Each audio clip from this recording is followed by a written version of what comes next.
Alexandre Dubé. Une rigueur incontestable. Une histoire qui est fascinante. Rappelez-vous, début juin, à Montréal, arrestation d'un sans-abri qui est maintenant accusé de terrorisme. Il aurait donc côtoyé, fricoté avec l'ex-leader d'Al-Qaïda, Oussama Ben Laden. Jean-Louis Fortin est directeur du bureau d'enquête de Québécois. Bonjour Jean-Louis. Salut Alexandre. Bon, qui est-il d'ailleurs, cet ex-disciple d'Oussama Ben Laden? C'est un homme dont on avait parlé il y a une vingtaine d'années. Il avait quitté le Canada au début des années 2000, un an ou deux avant les fameux attentats terroristes du 11 septembre. Là. Dans le temps de la mouvance d'Al-Qaïda et d'Oussama Ben Laden, on comprend qu'il était endoctriné. Il avait été faire des camps d'entraînement d'Al-Qaïda en Afghanistan. Et c'est là qu'il avait rencontré Oussama Ben Laden lui-même, avait assisté à certaines de ses prêches, de ses enseignements. Il avait même partagé un repas avec lui. Là. Donc, on comprend qu'il avait une grande admiration pour le leader d'Al-Qaïda. Revenu aux États-Unis quelques années plus tard, il avait continué, même après les attentats du 11 septembre, de soutenir Al-Qaïda, d'envoyer de l'argent à des combattants. Donc, quelqu'un qui avait été sur le radar des autorités américaines, arrêté en 2003, et il a purgé 92 mois de prison aux États-Unis jusqu'en 2010. Et là, Alexandre, en 2010, les États-Unis, il a fini de purger sa peine, il le libère. On ne veut pas garder au pays un gars qui a été reconnu coupable d'activités terroristes, donc on le met dans le premier avion puis on dit retourne d'où tu viens, retourne au Canada. Donc c'est à ce moment-là que Mohamed Abdullah Warsam revient au Canada. Mais comment ça se fait que entre 2010 et là refait surface en 2025 en juin, comment ça se fait que ce gars-là a passé 15 ans sous le radar? C'est la grande question, Alexandre, parce que c'est comme si on l'avait rattrapé un peu par hasard. C'est que à la fin du mois de mai, venu de l'Ontario, il s'est présenté à la mission Oldbury. Bon, c'est un homme de 51 ans. On comprend qu'il vit là, en situation d'itinérance, là, pas vraiment de domicile.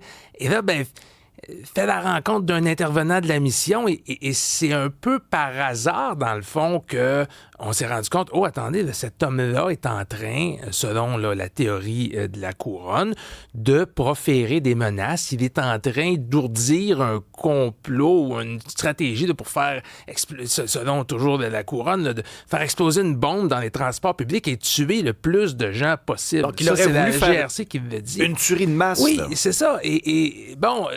Donc, on le rattrape un peu par hasard.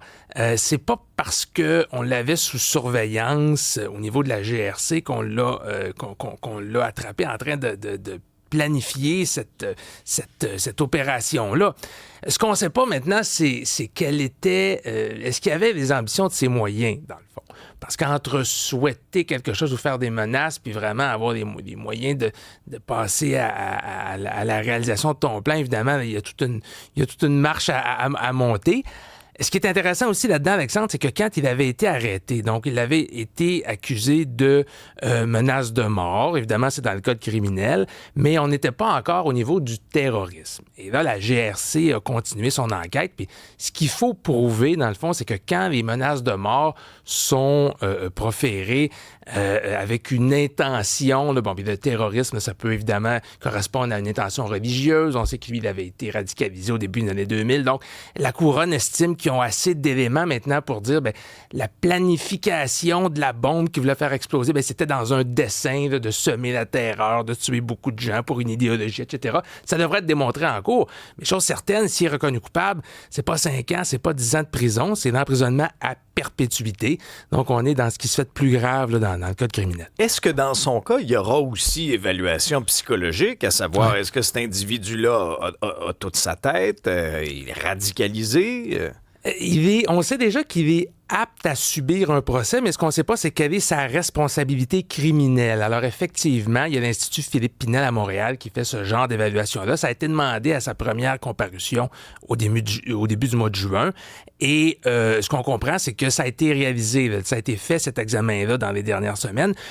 Et à la lumière de ce que ça a donné, puis moi, je peux pas avoir accès au rapport, là. Présentement, c'est encore gardé scellé, mais les procureurs de la Couronne ont vu l'évaluation, puis ont dit, on va de l'avant avec l'accusation en lien avec le terrorisme.